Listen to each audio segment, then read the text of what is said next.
एक थे राजा, उन्हें पशु पक्षियों से बहुत प्यार था। वे पशु पक्षियों से मिलने के लिए वन में जाते थे। हमेशा की तरह एक दिन राजा पशु पक्षियों को देखने के लिए वन में गए। अचानक बादल छा गए और तेज तेज बारिश होने लगी। बारिश होने के कारण उन्हें ठीक से कुछ दिखाई नहीं दे रहा था। राजा रास्ता भटक गए और रास्ता ढूंढते ढूंढते किसी तरह राजा जंगल के किनारे पहुंच ही गए। भूख प्यास और थकान से बेचैन राजा एक बड़े से पेड़ के नीचे बैठ गए। तभी राजा को उधर से आते हुए 3 बालक दिखे। राजा ने उन्हें प्यार से अपने पास बुलाया। बच्चों, यहाँ आओ, मेरी बात सुनो। तीनों बालक हंसते खेलते राजा के पास आ गए। तब राजा बोले, मुझे बहुत भूख और प्यास लगी है, क्या मुझे भोजन और पानी मिल सकता है?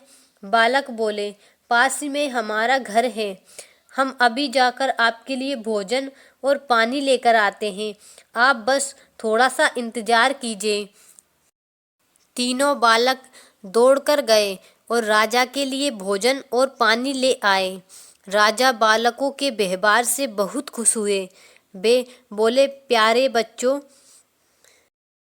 तुमने मेरी भूख और प्यास मिटाई है। मैं तुम तीनों बालकों को इनाम के रूप में कुछ देना चाहता हूँ। बताओ, तुम बालकों को क्या चाहिए? थोड़ी देर सोचने के बाद एक बालक बोला, महाराज, क्या आप मुझे एक बड़ा सा बंगला और गाड़ी दे सकते हैं? राजा बोले, हाँ हाँ, क्यों नहीं, अगर तुम्हें ये ही चाहिए तो ज़रूर मिलेगा। अब तो बालक फूले न समाये।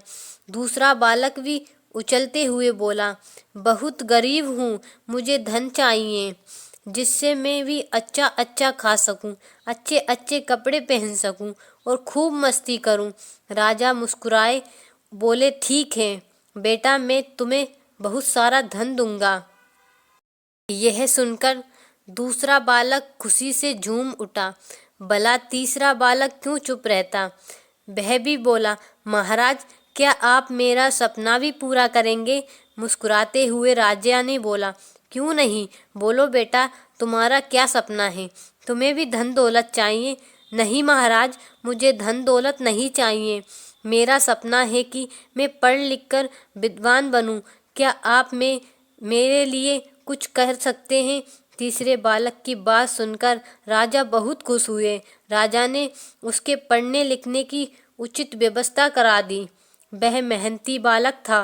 वे दिन रात लगन से पढ़ता और कक्षा में पहला स्थान प्राप्त करता।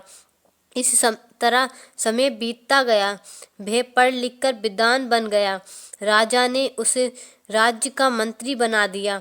बुद्धिमान होने के कारण सभी लोग उसका आदर सम्मान करने लगे।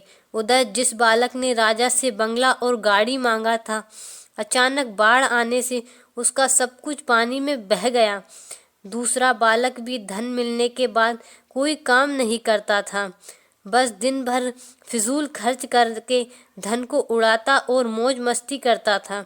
लेकिन रखा धन भला कब तक चलता? एक दिन समय आया कि उसका सारा धन समाप्त हो गया। वह फिर से गरीब हो गया।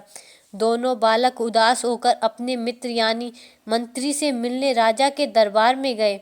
वे दुखी होकर अपने मित्र से बोले, हमने राजा से इनाम मांगने में बहुत बड़ी भूल की। हमारा धन बंगला गाड़ी सब कुछ नष्ट हो गया। हमारे पास अब कुछ नहीं बचा है। मित्र ने समझाते हुए कहा, किसी के भी पास धन दौलत हमेशा नहीं रहता। धन तो आता जाता रहता है, सिर्फ शिक्षा है जो हमेशा हमारे पास रहती है। धन से नहीं बल्कि शिक्षा से ही हम धनवान बनते हैं। दोनों बालकों को अपनी गलती का बहुत पछतावा हुआ। उन्होंने तय किया कि हम भी मेहनत और लगन से पढ़ाई करेंगे और अपने जीवन को सुखी बनाएंगे। इस कहानी से हमें सीख मिलती है, किसी के भी पास धन दौलत हमेशा नहीं रहता। धन तो आता जाता रहता है, सिर्फ शिक्षा है जो हमेशा हमारे पास रहती है। ऐसी ही ज्ञान वाली कहानियाँ सुनने के लिए आप